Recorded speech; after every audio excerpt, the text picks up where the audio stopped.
Fala galera de MK3, tudo bem com vocês? Pessoal, queria pedir desculpa para vocês por hoje, tá? Eu confundi o horário. O ano passado eu dava a instrumentação às sexta-feira às 10 horas da manhã e na minha cabeça estava que ia ser às 10. Aí quando eu estava arrumando o Moodle, eu vi que eu tinha dado aula para vocês às 9 horas da manhã. E aí eu fui confirmar o horário. Quando eu olhei, realmente já tinha acabado, já era quase 10 horas já. Não tinha mais o que fazer, tá? Mas eu vou deixar o conteúdo gravado para vocês da aula de hoje. Hoje a gente vai falar sobre terminologia, tá? A gente vai começar a falar sobre terminologia, os termos comuns na área de instrumentação, alguns termos aí para vocês, tudo bem? Vamos lá, pessoal, vamos para a aula então.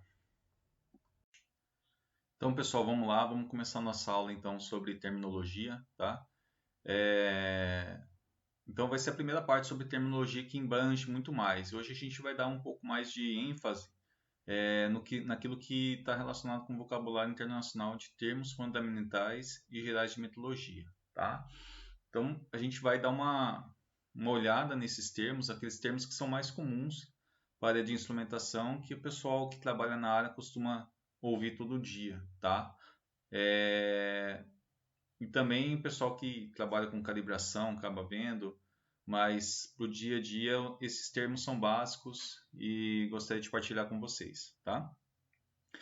Vamos relembrar só a aula passada. A gente viu na aula passada onde que a instrumentação é aplicada. A gente viu que muitos produtos que a gente consegue na área de instrumentação foi devido ao seu desenvolvimento, né? De um controle puramente manual, a gente foi passando para um controle mais depois controle mecânico, depois controle pneumático. Aí com o controle pneumático hidráulico a gente conseguiu fazer controle à distância, conseguimos desenvolver um pouco mais de telemetria, chegamos na instrumentação eletrônica e hoje a gente está na eletrônica, na instrumentação digital. Não que tenha sido abandonada as outras formas de instrumentação. Por exemplo, uma instrumentação pneumática é muito útil dentro de uma empresa quando você tem uma área que está exposta a risco de explosão. Então, um sistema pneumático ele acaba colaborando por minimizar esse risco, tá? Então, os outros métodos ainda não foram abandonados, mas há uma integração melhor hoje em dia desses métodos, tá? A gente viu que em relação ao controle de processo, tá? A instrumentação ela numa malha de controle fechada, né? Se você pegar e fazer uma malha de controle bem simples, tá? Vamos fazer aqui.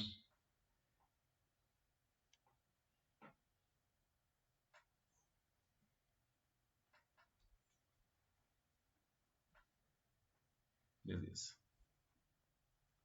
Então, numa malha de controle bem simples, onde que está a instrumentação? Então, aqui vamos falar assim, esse é o seu processo. Aqui é a sua unidade de medição. Aqui é a sua unidade de controle. E aqui é seu elemento final de controle, tá? Então, a gente viu que os equipamentos numa malha de controle, os equipamentos da instrumentação, eles estão entrando aqui, ó, na unidade de controle, elemento final de controle, e também na unidade de medição. Tudo isso para controlar o processo ou a planta que você tem em mãos, tá? A gente viu também que com o desenvolvimento da instrumentação foi possível desenvolver produtos com mais qualidade, em maior quantidade, tá?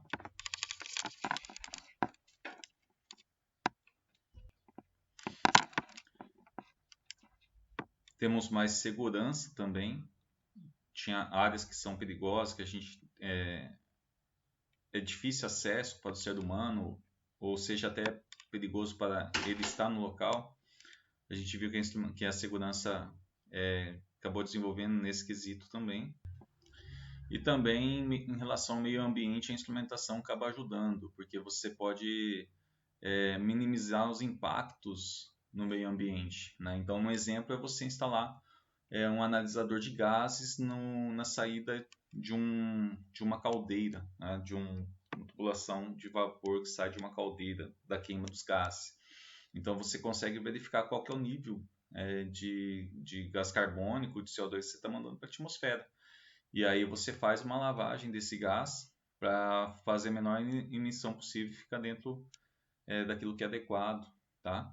Então a instrumentação também é aplicada, além de aumentar a qualidade dos produtos, quantidade produzida, ela também envolve essa questão de segurança dos funcionários e também qualidade do meio ambiente, tá? Isso tudo na aula passada. A gente viu também a questão da classes de instrumentos, que os instrumentos eles são definidos conforme a função que eles realizam. Então a gente viu que nós temos equipamentos indicadores que fazem indicação da variável que está sendo controlado.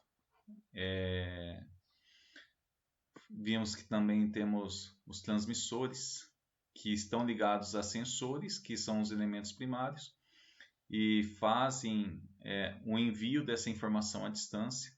Vimos também transdutores, que é parecido com os transmissores, mas eles recebem sinais padronizados, por exemplo, sinal de 4 a 20 e converte em outro sinal padronizado. Vou receber sinal de 4 a 20 mA, vou transmitir em pressão de 3 a 15 psi.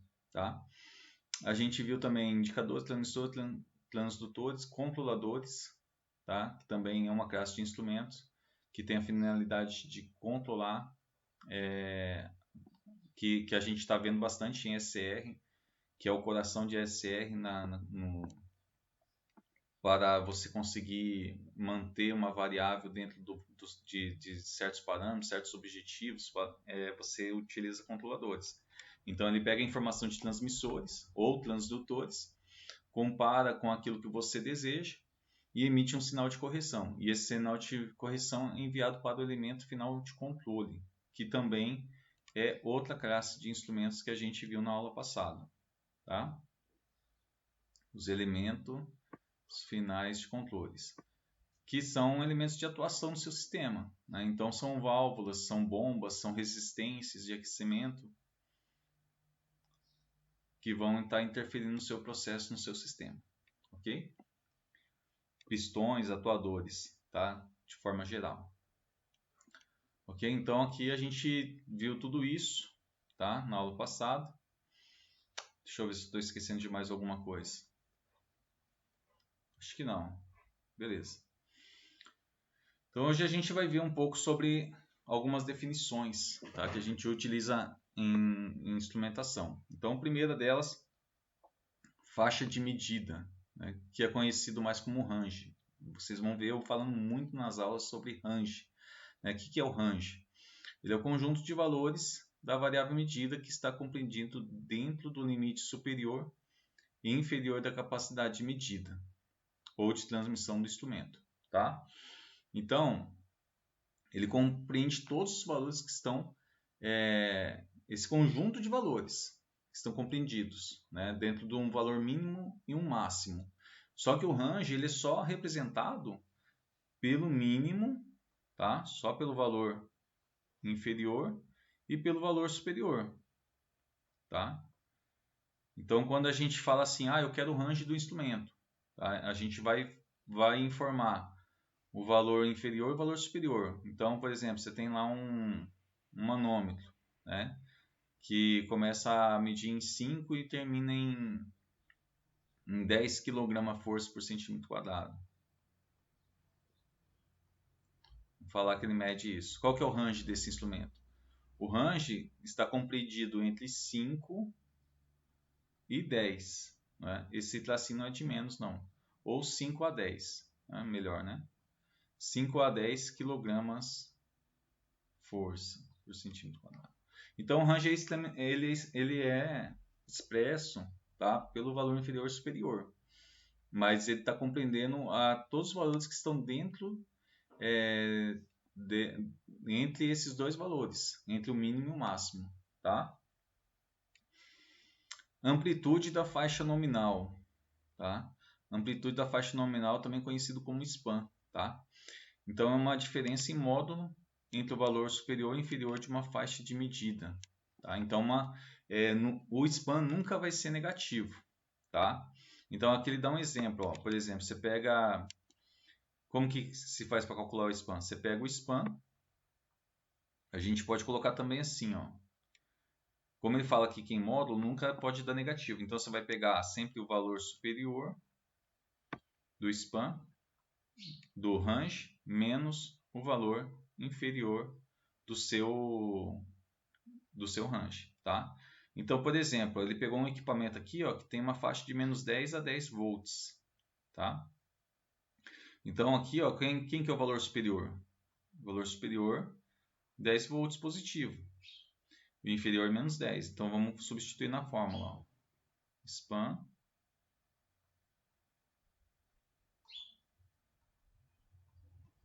é igual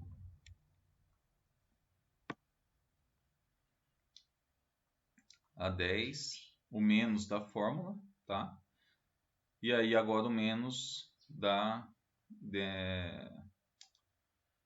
o menos do valor inferior, tá? Então aqui menos com menos fica mais, 10 mais 10 fica 20. Então a amplitude de valores, né, equivale a 20, tá? Então 20 volts aqui, ok? Outro exemplo aqui, ó, um instrumento com range de entre 100 e 500 graus. Esse sinal aqui não foi de menos, é só de separação, tá? Então, se pega 500 menos 100, dá os 400 graus. Então, sempre vai ser a diferença, né, entre o valor superior e inferior. Se você utilizar essa formulinha, não tem erro, né? Só que lembrando, não existe valor negativo. Então, por isso que ele coloca aqui em módulo. O span, ele demonstra a amplitude da sua faixa, né? Então, se você não errar a ordem que você vai colocar os elementos, não tem problema nenhum, né? Não esquecendo de fazer o jogo de sinal também, tá? Vamos lá. Erro de medição, tá? Erro de medição é a diferença entre o valor lido ou transmitido pelo instrumento em relação ao valor real da variável medida, tá? Então esse erro não é aquele erro que a gente viu em SCR. O erro que a gente viu em SCR é comparação de dois equipamentos diferentes. Aqui a gente está falando de um erro de medição. O equipamento está lendo errado, tá? Então você tem um valor que é real, tá? Existe o valor que é real, mas seu equipamento não está indicando real. Ele está com uma defasagem, ele está medindo com 3, 4 graus a menos, tá? Ou 3, 4 valores a menos, ou a mais, tudo bem? Então, por exemplo, aqui, ó, a gente tem dois tipos de erro, tá? O erro que a gente chama que quando o processo está em regime permanente, que é chamado de erro estático, ou seja, não está tendo mudança na medição e você está com um erro permanente ali. Então vamos supor aqui, ó, né? Vamos colocar um reloginho aqui, vamos colocar aquele medidor de temperatura em graus. Vamos falar que a temperatura real seja 50, mas ele está indicando aqui 45 graus, ok? Seu reloginho aqui. 0 a 100 graus. Então vamos falar assim, ele está indicando 45 graus, só que o valor real é 50. Então, se não está tendo mudança na medição de temperatura, né, então aqui a gente coloca aqui que é a temperatura em graus Celsius em relação ao tempo, o que vai acontecer? Aqui a gente tem o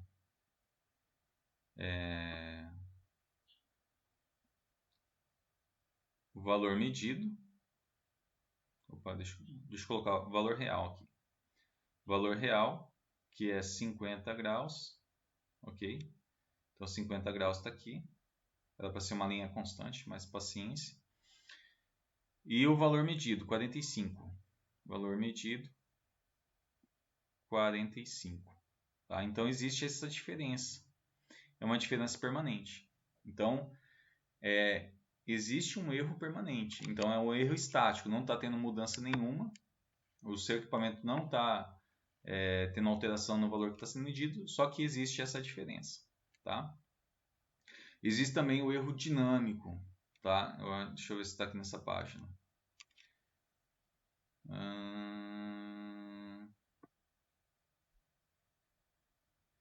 O erro dinâmico, pessoal, deixa eu ver, aqui ó, erro dinâmico, tá? Ele está relacionado com atraso na transferência de energia, tá? Então esse erro dinâmico todos os equipamentos têm. Alguns, como temperatura, que tem uma variação mais lenta, demonstra mais do que outros, como a vazão, que é uma variável mais rápida. Tá? Mas todos têm um erro dinâmico, que é por quê? Porque o valor está mudando e o equipamento real, físico, ele não consegue acompanhar essa velocidade de mudança da sua variável que está sendo medida. Tá? Então, por exemplo, deixa eu apagar aqui o nosso exemplo aqui. Então, não é necessariamente um erro, né? É um erro que existe devido à mudança. Então, vamos supor que o seu equipamento estava indicando certo, estava em 45 graus, tá? Então, vamos colocar aqui, temperatura em graus Celsius. E aqui o valor real era igual ao valor medido, que era 45. Tá? Barra tempo.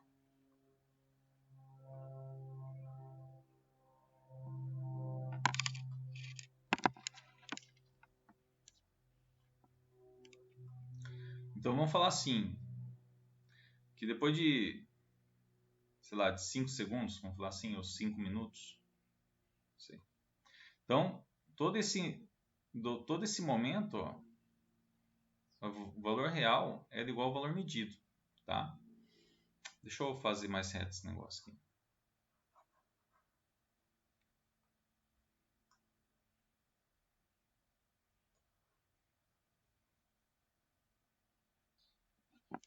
Beleza. Então, assim, durante 5 minutos estava igualzinho. Só que aí aconteceu, você teve um aquecimento do seu sistema e aí você teve uma mudança de temperatura, que foi para 50 graus.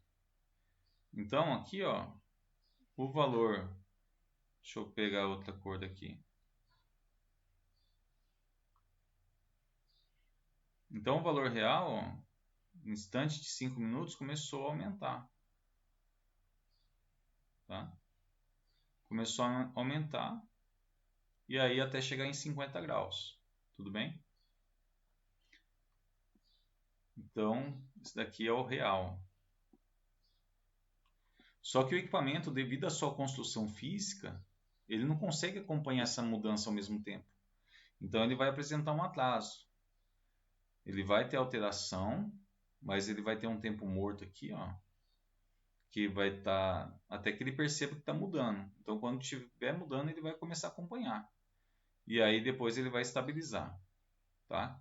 Então, isso daqui é o erro dinâmico, devido a uma mudança no ponto de medição, tá? Que é normal em todos os equipamentos. É claro que variáveis mais lentas, como a temperatura, vai apresentar mais do que um transmissor de pressão, tá? Que muda de forma mais rápida. Tá? Mas esse erro é normal em todos os equipamentos. Então não chega a ser um erro, na verdade, né? É só uma questão de tempo, né? Para o equipamento conseguir fazer medição devido à sua construção física e conseguir atualizar a informação dele. E existe também o erro combinado, pessoal. Então, vamos supor daqui, ó.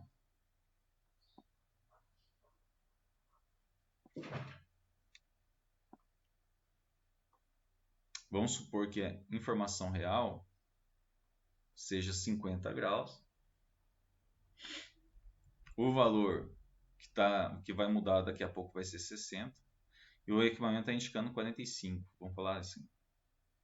Tá? Ou 40. Não, 45 vai. Deixa eu mudar aqui em cima e colocar 55.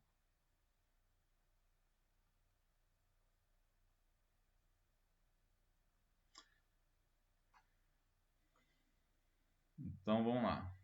Opa.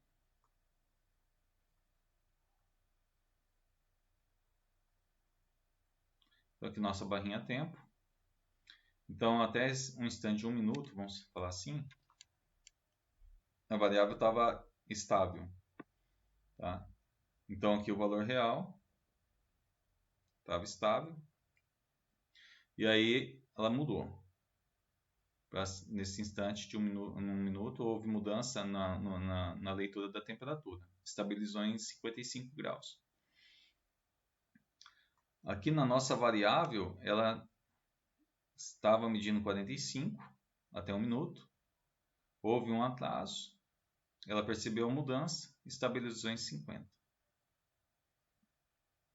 Então, pessoal, nesse momento aqui, ó, você tem erro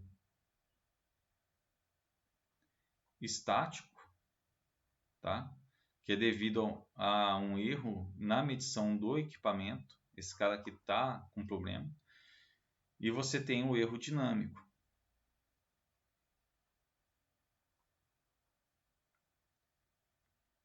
Porque o valor real que está sendo medido, o valor real está mudando. Só que o equipamento não consegue acompanhar isso ao mesmo tempo. Então surge esse atraso na medição e essa subida atrasada também, tá? Na medição. Então é isso. Então o erro de medição é a diferença entre o valor real e o valor medido, tá? Do equipamento. Nós temos também repetitividade. O que é isso, pessoal? Aqui fala assim, ó, o grau de concordância entre os resultados de medições sucessivas de um mesmo mensurando efetuado sob as mesmas condições de medição. Então, você está numa sala de calibração, tá? Vamos falar que você está num ambiente que tem uma temperatura controlada, tá? E você tem aqui o observador, tá? Então ele está aqui com os equipamentos na bancada dele. Ele está com um equipamento que é padrão. Esse padrão ele tem uma rastreabilidade de calibração. O que é rastreabilidade? Todo equipamento que é construído, ele se baseia num padrão. Então existe um padrão internacional de medida. E aí, baseado nesse padrão internacional, você constrói equipamentos que têm certificações internacionais, certificações nacionais, e aí depois a gente chega nos equipamentos de campo que são locais, tá? Então, assim, existe essa chamada rastreabilidade, né, para que o padrão não se perca, tá? Então, assim, se eu falar para você o que é um metro, você vai falar para mim que um metro é mais ou menos isso, né? Você vai pegar com a mão, você vai me mostrar, um metro é isso, professor, né? A gente tem noção do que é um metro, mas existe uma definição do que é um metro. Se você pegar e digitar lá no dicionário, você vai ver. É divisão da Terra em tantas partes, não sei o que, não sei o que. Então, existe uma construção de medida de comprimento do metro, que é aceita de nível internacional, e aí depois você constrói um padrão que é nível nacional, e aí aqueles que querem fabricar réguas, eles vão se basear no equipamento que foi calibrado baseado nesse padrão, tá? Então é essa a ideia, tá? Então você está com um equipamento padrão, ele é o equipamento padrão para calibração no seu laboratório de metrologia, e você está com um equipamento aqui que vai ser calibrado, tá? Então, por exemplo, se você pega um manômetro, você pode fazer um padrão de 2 ciclos, né? Você vai fazer calibração, você faz 2 ciclos do que? Subida da informação. Então, vamos falar que ele mede de 0 a 10. Então, você pode escolher, vamos falar assim, 5 pontos, né? Uma calibração mais tranquila. Então, você escolhe 5 pontos aqui, ó, que você vai fazer a subida da sua medição e depois o retorno. E você vai parar nesses 5 pontos, tá? Então, o seu padrão, quando você aplicar a pressão, o padrão e o equipamento que vai ser calibrado, eles vão ter essa subida junto e vão ter essa descida junto, tá? Então, quando a gente fala de repetitividade, você fez o primeiro ciclo de subida, você anotou os valores entre o padrão e o equipamento está sendo calibrado. Fez o segundo ciclo, então você fez o primeiro ciclo subida, descida, e aí você fez o segundo ciclo de subida novamente e descida. Só que para a repetitividade, você vai pegar somente, por exemplo, você pega somente subidas do primeiro ciclo e do segundo ciclo em relação ao padrão. Então é isso que vai... E aí você vê o grau de concordância, somente na subida dos ciclos de calibração que você fez. Você pode fazer repetitividade também com a descida. As descidas dos ciclos de calibração, tá? E aí você vai dar a definição de qual que é o grau de concordância das informações, tá? Então aqui, ó, ele tá falando aqui, ó, mesmo procedimento de medição. Então nesse exemplo eu estou fazendo ciclo de subida e descida do meu manômetro, né? Então somente subida, estou pegando. O mesmo observador é o cara que está aqui, ó, no laboratório. O mesmo instrumento de medição utilizado nas mesmas condições atmosféricas, né? Então local e feito em um curto período de tempo, tá? Então é isso. Então são vários detalhes que estão incluídos para conseguir você emitir dentro de um certificado de calibração e declarar qual que é a repetitividade daquele equipamento. Então você vê que é burocrático a coisa, né? Não é tão fácil assim, tá? Outro termo muito comum, tá? Exatidão de medição, tá? Então, exatidão está relacionada com a aptidão do instrumento de dar resposta próxima a um valor verdadeiro. Então, está relacionado também com uma porcentagem de erro que pode ter entre o valor real e o valor medido, né? Então, por exemplo, você tem um instrumento que ele mede de 0 a 100 graus, tá? E vamos falar assim que a porcentagem desse erro seja de 2% do fundo de escala. O que é fundo de escala? Então, o fundo de escala ele está relacionado com o último valor, o valor superior do seu range, tá? É o valor superior do seu range, que no caso seria 100 graus. Então, se você tem um sensor, né, ele mede 0 a 100, e aí você está medindo lá 99 graus, e você coloca um padrão do lado, você vai fazer a comparação da temperatura, e o seu padrão está lá medindo 100 graus, porque ele é o padrão, ele tem uma calibração melhor.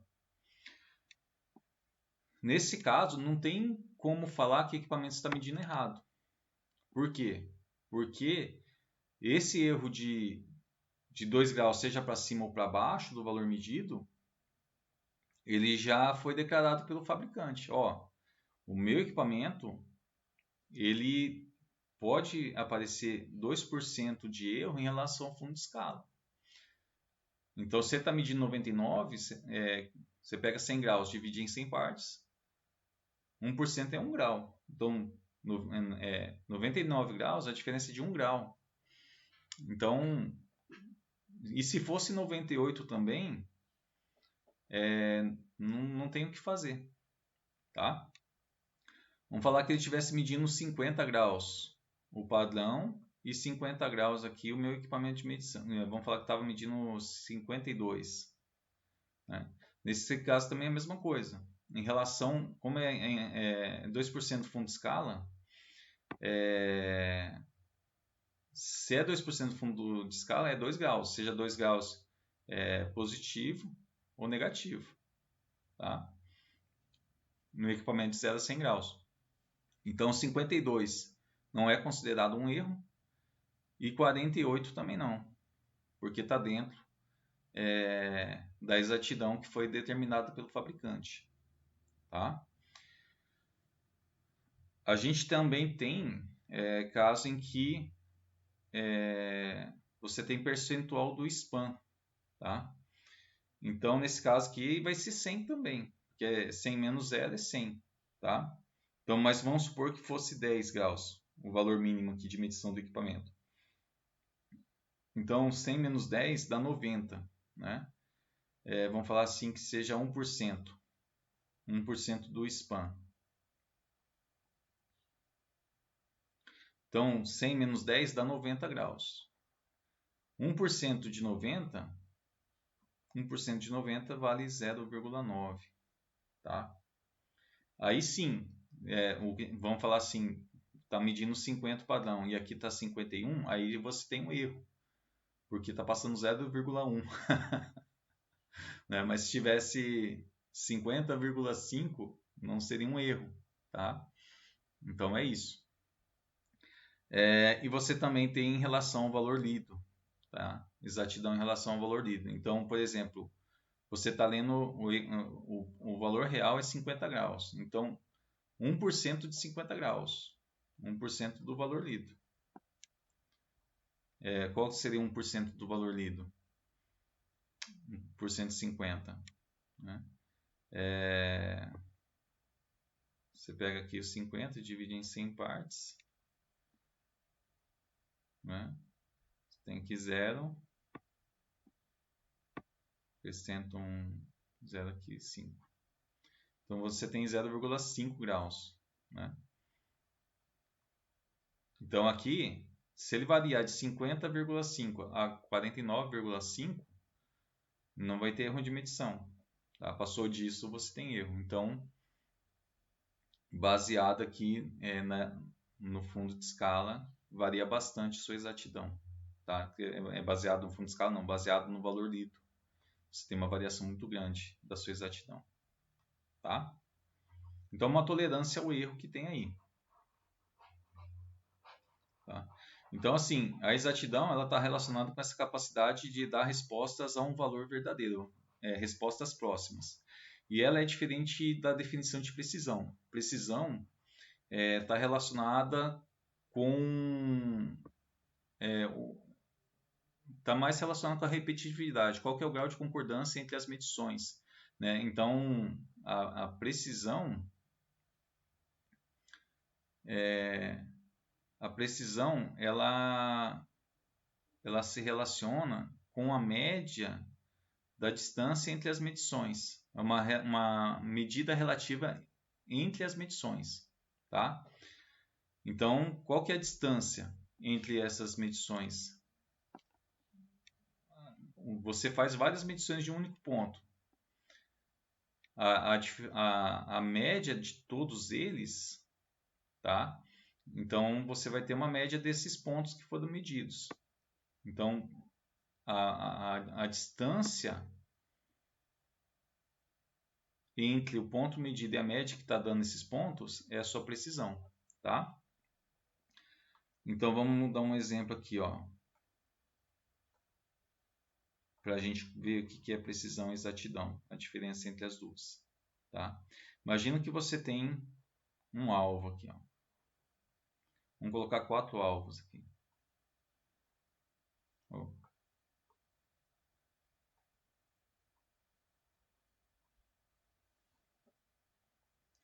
colocar mais um alvo aqui.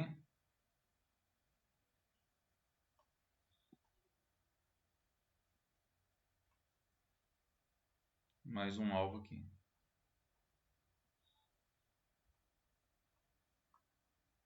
Okay? Então vamos falar aqui, ó, que você tem 4 atiradores. O primeiro atirador conseguiu dar vários tiros. Deixa eu pintar de azul aqui, ó. Vários tiros próximo ao centro do alvo. Então o centro do alvo é o valor verdadeiro, é o valor verdadeiro de medição, tá? E aí esse primeiro atirador, ele conseguiu dar vários tiros próximos ao centro. Então ele demonstrou que ele tem o quê? Você tem precisão, porque ele deu vários tiros um próximo do outro. E você tem exatidão, porque ele deu tiro próximo ao valor verdadeiro. Ok? O segundo atirador, ele conseguiu dar tiros em torno do centro do alvo. Tá? Então, o que aconteceu aqui? Esse cara teve exatidão porque a distância entre o valor verdadeiro e o valor do tiro, né, teve uma distância aproximada em todos eles. Né? Então, teve exatidão. Então, a diferença entre o valor verdadeiro, que é o centro, e o valor da medição, em todos eles foi padronizado. Só que ele não teve precisão. Por quê? Porque os tiros ficaram distantes um do outro.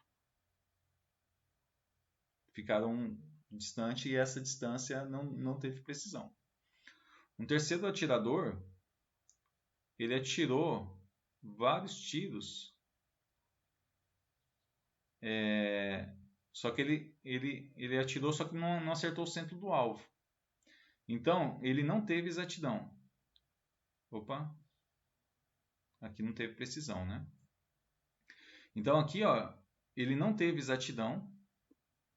Exatidão aqui ele não teve. Mas ele teve precisão. Por quê? Porque os tiros estavam próximos um do outro. Tá? Estava próximo um do outro. Então ele teve precisão. Porque a média entre as medições, entre os tiros que ele deu, a média entre os tiros estava próxima. Então ele teve uma alta precisão. Porque a precisão em relação a esses tiros. E um quarto atirador, ele atirou dessa forma. Né? Então aqui, ó, não teve exatidão e também não teve precisão. Por quê? Porque ele não acertou o centro do alvo. Né? O segundo atirador, ele não acertou o centro do alvo, então ele não teve exatidão, não foi próximo ao centro do alvo.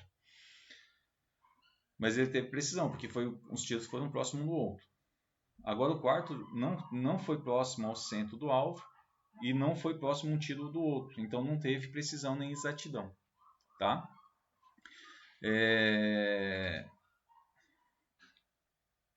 Então, pessoal, nesse caso o equipamento é condenado. E assim, desses três aqui, né, qual que seria o mais fácil da gente calibrar? Tá? O mais fácil de calibrar seria o cara que teve precisão. Por quê? Porque é como se o atirador ele tivesse com a arma para cima. Né? E aí você dá uma descida no braço dele, traz o braço dele um pouco para baixo que ele vai acertar o centro do alvo. Então, dos três casos ali que estavam fora, não tinha exatidão e precisão, o mais fácil de calibrar é o que tem precisão. Tem precisão, um valor é perto do outro, ou seja, tem um grau de concordância entre as medições. Então é só trazer o braço do cara e você vai conseguir marcar o centro. Né? Ok? Aqui ele traz na apostila exemplo da exatidão baseada no fundo de escala, % do valor lido, 1% do valor lido, do SPAN, tá? Para um equipamento de 50 a 250 graus. Então aqui, ó, ele aqui, ó, como fala, 1% fundo de escala, então 2,5, né? Por quê? Porque 250 vezes 1% dá 2,5 graus. Do span, né? 250 menos 50, 200, então 2 graus. O valor lido estava sendo 100 graus, então 1 grau para cima, 1 grau para baixo. Tá? Semelhante ao que a gente já fez ali em cima. Tudo bem? Além da exatidão, existe a classe de exatidão. Tá? Está relacionando com exatidão. Tá? Vamos pegar aqui no Google. Tá? A classe de exatidão, pessoal, normalmente, vamos falar assim, classe de exatidão. Deixa eu ver se eu acho rapidinho para vocês.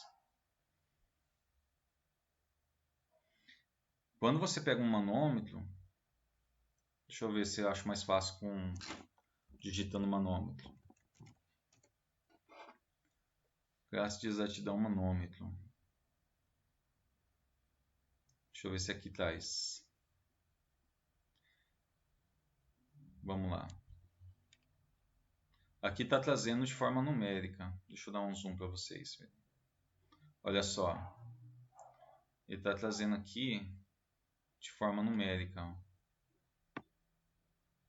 Então, a classe de exatidão aqui de 1%. Só que essa informação aqui, ela é baseada na amplitude nominal da sua faixa. Então, ela é baseada no seu span, tá? Olha só. Então, muitas vezes você pode pegar um manômetro, pessoal, ou um equipamento de medição, tá? E aí, ele vem aqui, ó, pode vir escrito classe, e aí tá lá A, ou tá A4, tá? Então, aquilo lá está relacionado com a classe de exatidão. E classe de exatidão, tá? Ela está relacionada com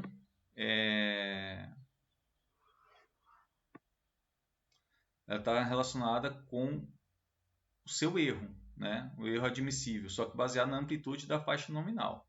Ou seja, isso daqui é span, tá? Então, quando você vê um equipamento lá que tem classe A, classe B, classe A4, vai vir esses códigos aqui, ó, classe de exatidão, essa é a porcentagem que ele está se referindo. Se você pega um modelo A, ó, ou seja, é 1,6% da amplitude da faixa nominal. Então, por exemplo, vamos pegar esse equipamento que estava aqui em cima. Olha só, aqui ele demonstrou de forma numérica. A classe de exatidão dele é de 1%. Então, 10 menos 0, o span aqui, porque se é a amplitude da faixa nominal é span, então é 10 menos 0, 10. Você pega 1% de 10, pega 1% aqui, né? Vamos lá. Você pega o 10 e divide em 100 partes, você tem 0,1, é isso, né? É 0,1. Então, assim, se você mede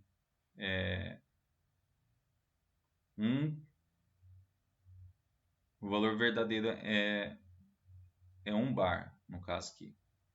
1 bar. Então, se está medindo 1,1 ou 0,9, está dentro, tá? É isso. Vamos lá.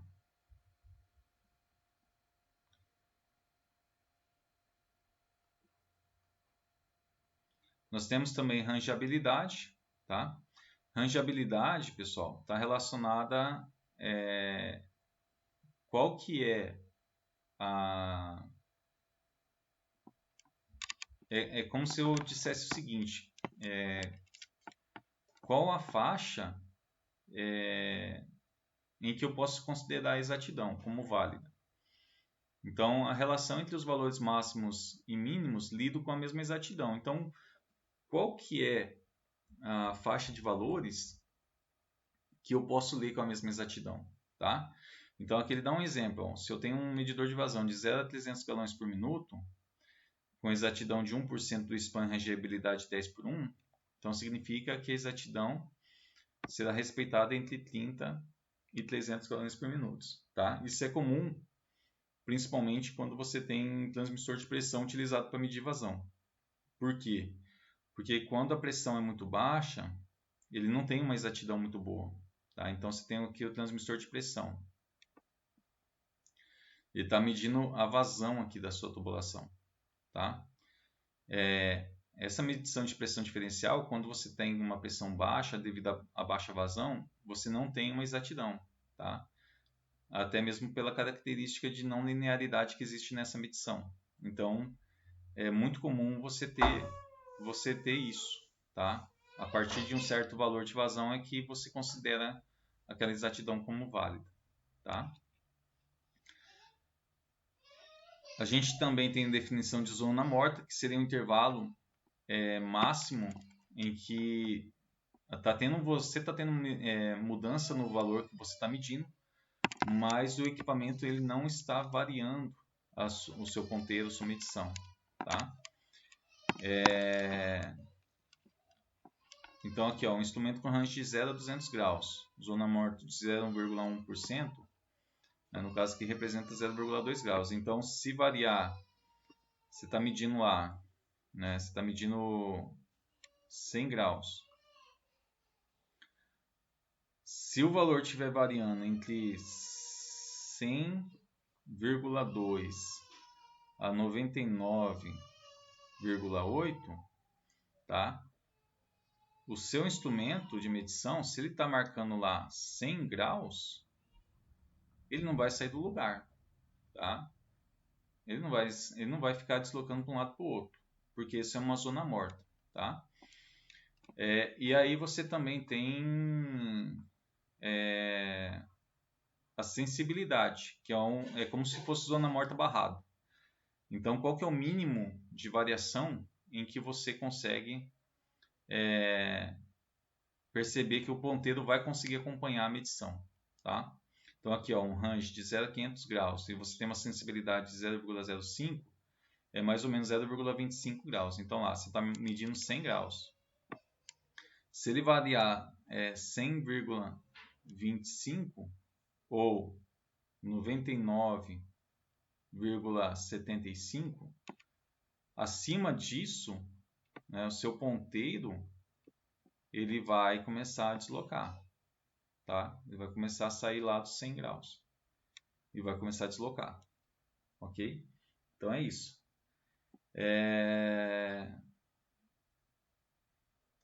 Então qual que é o mínimo mudança que vai provocar essas alterações, ok, pessoal? Pessoal, vou mostrar para vocês agora. Essa foi a nossa aula de hoje, tá? Vou terminar por aqui. Tem alguns exercícios para vocês aqui no Moodle, deixa eu mostrar para vocês. Tá? Deixa eu vir aqui no Moodle.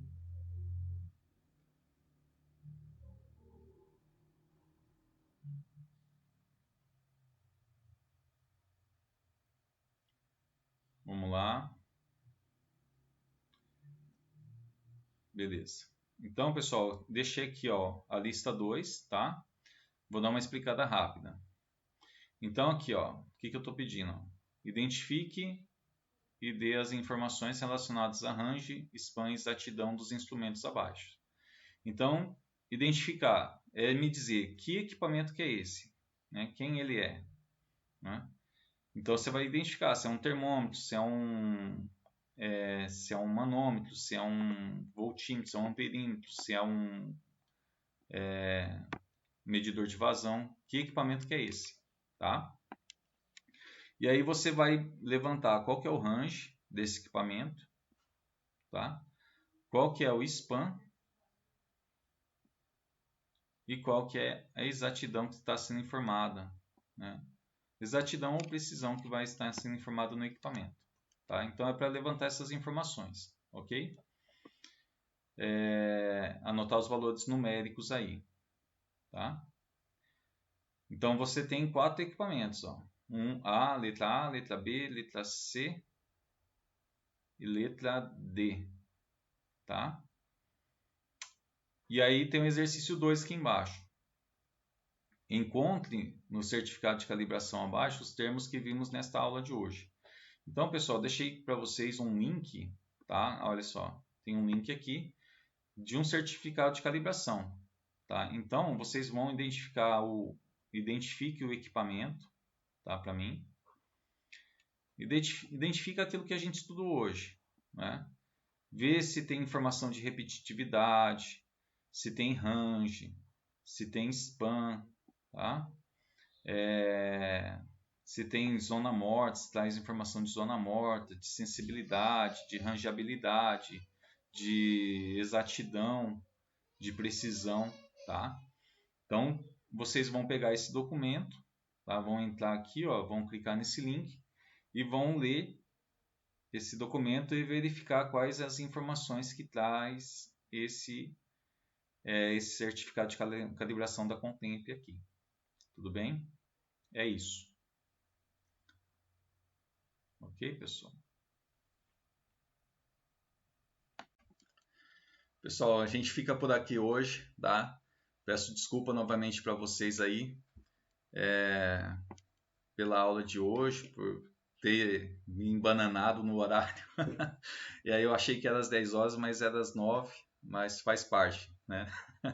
Mas vou deixar o conteúdo para vocês. Qualquer dúvida, podem entrar em contato pelo WhatsApp, tá? Para tirar dúvida comigo, sem problema nenhum. E fico à disposição. Pessoal, obrigado pela presença e até a próxima. Valeu!